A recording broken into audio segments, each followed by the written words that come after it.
Grissom, the team leader of the CSI series, often said, "The proof is out there waiting to be found." Wise people, wise ones of communities, they always teach their people or taught their people there are signs that are constantly reminding us that life wishes us to be saved. And others say salvation is the path that leads us to our dreams and our destiny. Salvation is not the end, but salvation is on the way. Salvation is along the way. And as we are saved, then slowly and surely we realize our dreams and our destiny. People always think about the end, but it is always along the way. The scriptures today refers to three signs that save. And they are paths to our dream, and they are also paths to our destiny. We cannot run away from this. It is there. And the first sign is a sign of wisdom. Wisdom is a life principle. In everything that you see around you, you find that there's something alive which is very near and yet sometimes cannot be touched. It is bright, always aglow, readily seen and never difficult to find. When we seek it, it comes also. So we find that when we look around, the book of wisdom tells us about this wisdom that is present in everything, it's around us, it is there. It's a kind of a life principle. So this is the first sign. The second sign is the sign of the Holy Spirit, the resurrected life. Wherever the Holy Spirit is there, it brings about new life, brings about a resurrection, it brings about newness, it brings about a kind of a raise. Just as the Holy Spirit raised Jesus from the dead, it is able to raise us also from our own deaths. And if we are dying, even that He is able to transform it into, or invites us to become alive. And St. Paul referred it as the inner and sure experience. The Holy Spirit is not some idea. The Holy Spirit is a person, very real, very close, and we can feel His presence, and it is felt inside us. It's something inside, and it's a sure experience. So we find that it is the hope that will, and whenever we have the Spirit, then there's a hope within us. Eventually, we will meet God. So it's not at the end, you find that the Spirit, when it touches our lives where we are, the Spirit prepares us to meet God. Then the third sign is the sign of the groom, the bridegroom. He is the life guide. So we have a life principle, we have a life force, and the third sign is a life guide who walks as a spouse, like a spouse. Without that, we find that we are not able to finish that journey, a companion on our journey. And you find that the Lord Himself, Jesus Himself, when He becomes real to us, He becomes like a spouse. He is our life guide, guides us step by step. Sometimes He's delayed, but surely He will come. There's something sure about His coming. And this is what we see today. Sometimes doesn't mean that absence means He's gone out of mind. Absence is also a sign of the need to have faith that He comes. The sign that leads one to the wedding feast, leads us to a celebration of life. It's a kind of a conclusion, the end, a celebration of finding our destiny, finding our place in this, a place in where to belong. This is where we are being led to go towards that. And we call it sometimes the celebration of our own preparedness. We're so preparing ourselves, now is the time to celebrate. A time for even to celebrate our alertness. How alert have we been to things that are happening around us? Or are we ignorant about the way we live our lives? And the celebration of our right time, right response. Wow. The right time, right response. Therefore, things happen. So, wrong time means nothing will happen. Wrong response also will not happen. It's right time, right response. So we find it is a time of celebration. Our Lord Jesus Christ, He wants to be the companion in our life, leading us He wants to be our spouse and lead us to that the final end. So just like the five foolish virgins or bridesmaids, some of us will miss the signs. They miss the sign. We find that we also can miss the sign. It is actually a missed opportunity of grace. Every time God enters into a place, into our life, it is called a grace moment. And everything is God given. So we find that when we miss the sign, we miss the grace of that moment. The unprepared, the complacent, those who take for granted or rely on past accomplishments, who think they know and think that everything is transferable and shareable, will miss this grace moment. Why I say transferable and shareable? This foolish pessimist thought, hey, I can borrow from you. Some things cannot be given. Some things cannot be shared. It's not a sharing time all the time. There are some things cannot be shared at all. It cannot be given. There are some things in life that are not shareable or transferable.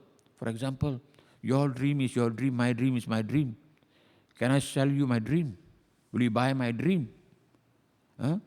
Your faith is your faith, my faith is my faith. You cannot tumpang on my faith or ride on my faith. I cannot save you. You have to save yourself. Your salvation is the same also. Salvation is yours and mine. Each one is, I cannot borrow your salvation, no? Good works. Your good works is your good works. My good works is my good works. Merits. We merit our merits before God. I cannot take, I give few points to you and I borrow from you, or I give to you to save you. Cannot. It's clear. There are some things that are not shareable, there are some things that are not transferable. So we have to know. Although Christianity is about sharing all the time, but there are some things cannot. There are some moments where you have to decide, am I ready to follow or not? So how can one be alert to the signs, to these saving signs? And these saving signs come all the time. Because God is a gracious God, therefore the saving signs are always there. Saving indicators come all the time. It's not during Lent season or Advent season, no. It's not seasonal. It's all the time is there. And it always points us to our destiny. And the book of wisdom reminds us that it begins with love for wisdom. We must also, when we sense there's something moving, there's something higher than ourselves that's pregnant, and the world is pregnant with this kind of power, a life force, a life principle, or a life guide, you find that we must begin to wonder, begin to love it. The more we love it, the more it comes to us. Okay, wisdom comes that way. Then you find that it's followed by our efforts to seek her. When we hear about it, sense it, we look for it. And when we begin to look for it, we start thinking about it, and eventually wisdom will say, you are worthy of it. See, wisdom does not give itself like that. Wisdom comes when we begin to appreciate it. The life principles you begin to gain will come only when you begin to look for that. Okay? The gospel presents the 5 wise bridesmaids who were ready as lamp bearers. But they were prepared for that role. They came, I'm a bridesmaid, therefore I need to carry the lights, therefore there's a certain preparedness. They had the lighted lamps with the oil of preparedness to await the coming of the groom. See, the oil of preparedness. So to end well or to reach this, our destiny depends on our personal response, which is a one moment in time experience. It's a one moment in time experience. Either I take or I lose. I gain or I lose. It's a saving experience for something bigger. And that is why it's not the end, You enter into it and it brings you to something bigger. See, it's not always people look about the end. It's not the end. It's along the way. Where you are, where we are, whatever time is there where we have to find our salvation. And salvation is not the end. The salvation is just one of the points or one of the signs along the way. And to enter this journey or to be prepared for this delayed groom, he sometimes he surprises, he disappoints us sometimes. He's late. He only can be late. We cannot be late. So God is God. He's entitled to being late. Okay, so that's why we say delayed. He can be. So there are three things here. To enter this journey, one has to enter on personal merit, not ride on other people's merit. Like I said, cannot tumpang on other people's what they call success. It is a personal readiness. That's the first. You save yourself. Number two, one has to be aware that something in life cannot be borrowed. I have to work at it. My father's faith cannot save me. My parents' faith cannot save me. I have to find my own faith. Nobody. A stranger, you find that sometimes we think because we are born Catholics we are safe. Maybe we may not be. We may not be safe. Because we tumpang. We are riding on other people's faith. Okay? And the third thing is, one has to realize that some things in life cannot be put off until the last moment. Preparedness.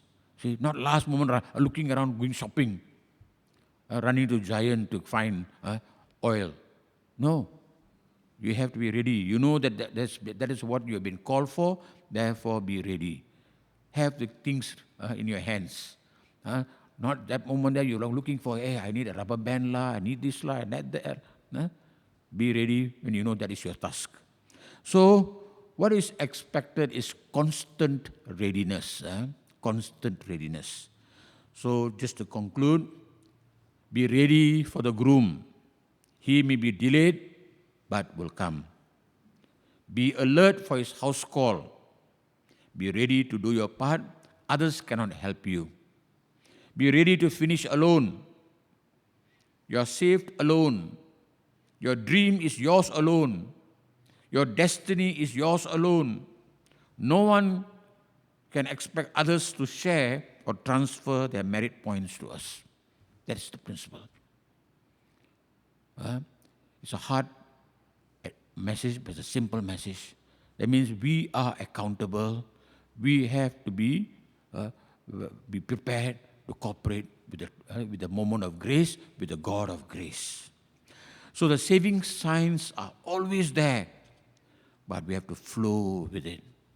When it comes your way, enter into it, and you begin to flow with it. It's like a flow. It's like a water flowing, or like the air. It's just all around us.